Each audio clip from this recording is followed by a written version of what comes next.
Hi everybody, Shane here at the Brick House, back again with another video. Today I'm going to be reviewing set 10300. This is an 1872 piece Creator Expert set, and as you can see, it is the famous DeLorean from Back to the Future. So let's not waste any more time and get right into it. So this set is designed for 18 plus for the adult LEGO fan. However, I do think a younger, experienced builder could put this together. There are a lot of interesting techniques, but there is nothing too difficult in this build, and I'm going to go through step by step. But first, I want to talk about the minifigs. So here you have Marty McFly and Doc Brown. Marty has his vest, and Doc Brown has his yellow science suit. These are great minifigs. Although this is a Creator Expert set not designed to fit minifigs, I'm glad that they put minifigs in the set because it really just completes the set. And these are without a doubt going to be collector's items. They look fantastic.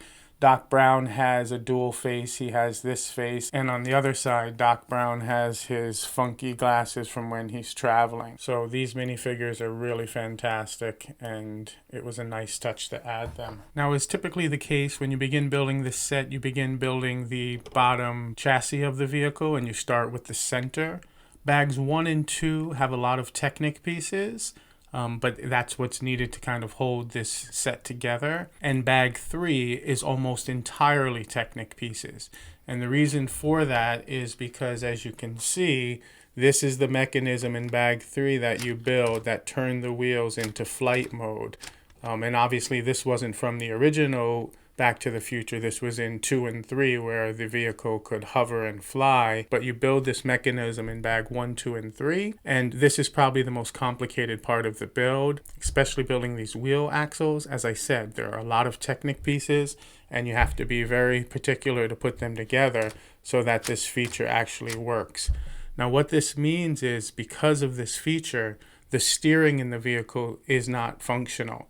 And that's perfectly okay because having this feature where the wheels can turn in for the flight pays homage to all 3 movies, which I think is a really nice touch. And that's much more valuable than having a steering wheel and having it function, because this is really a display piece. You can play with it, and having a hand of God steering here, it would have been a huge mistake and really messed up the lines of this really incredible vehicle.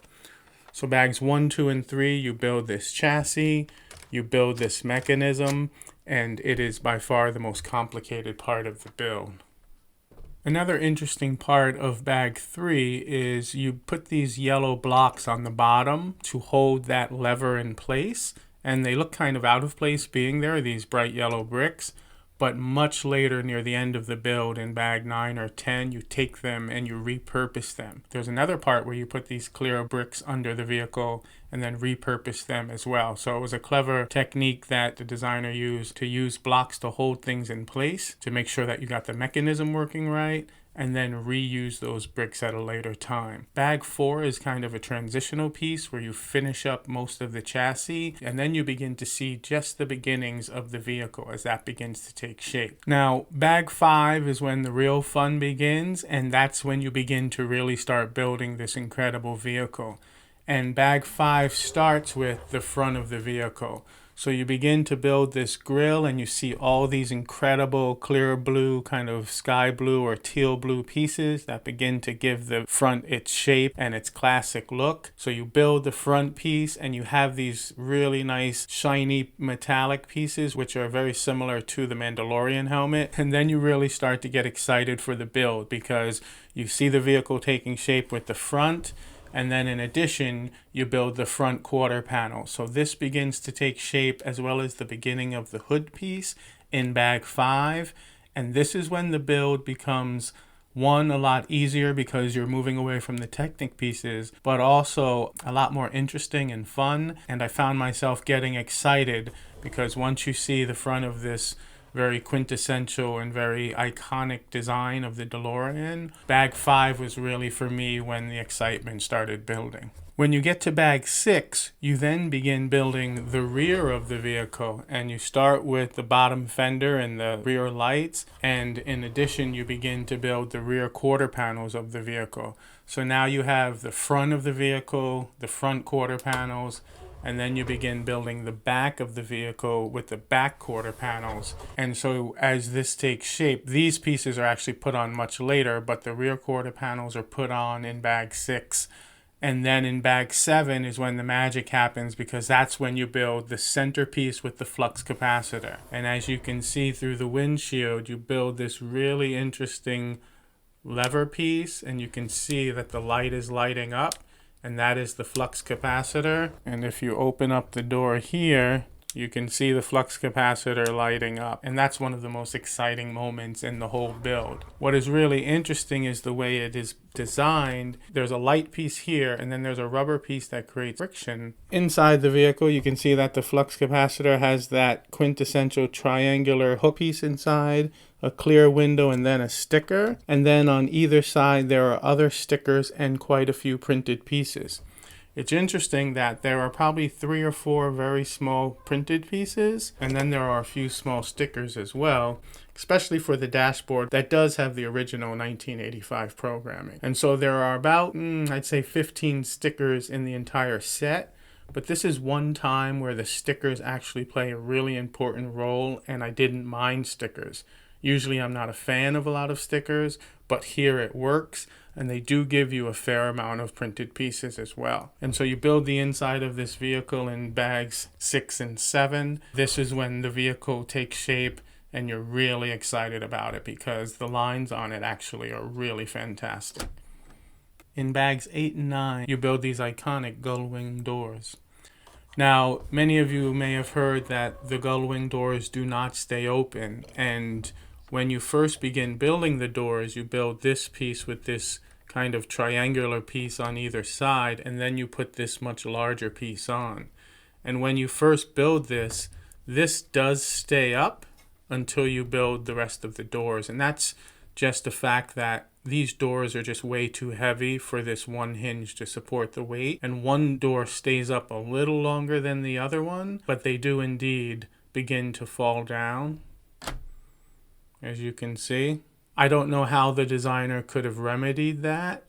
It is the one thing that detracts from this model. This is a near perfect model except for that. The fact that they have these incredible gull wing doors that are really accurate, and the lines of them are so incredible that you can almost overlook the doors falling down. If these could have stayed up like this in the position, I would have given this a 10 out of 10. Although it's pretty close already. So you build the doors, and then you finish building these rocket packs, the back here. You build the rest of the flux capacitor and the engine. And then, of course, you build this that connects to the electrical wire that puts the 1.21 gigawatts back into the flux capacitor so that time travel can occur and Marty can get back to the future. So in bags 10 and 11, you put all the rest of these small features on. You put the wires on. You begin building the wheels. My build is entirely from the 1985 original movie. That's when I first saw it as a 13 or 14-year-older in 1985. So that's what I know. That is the quintessential movie. It is a near perfect movie. I wasn't a big fan of the second movie, and I thought the third movie was okay.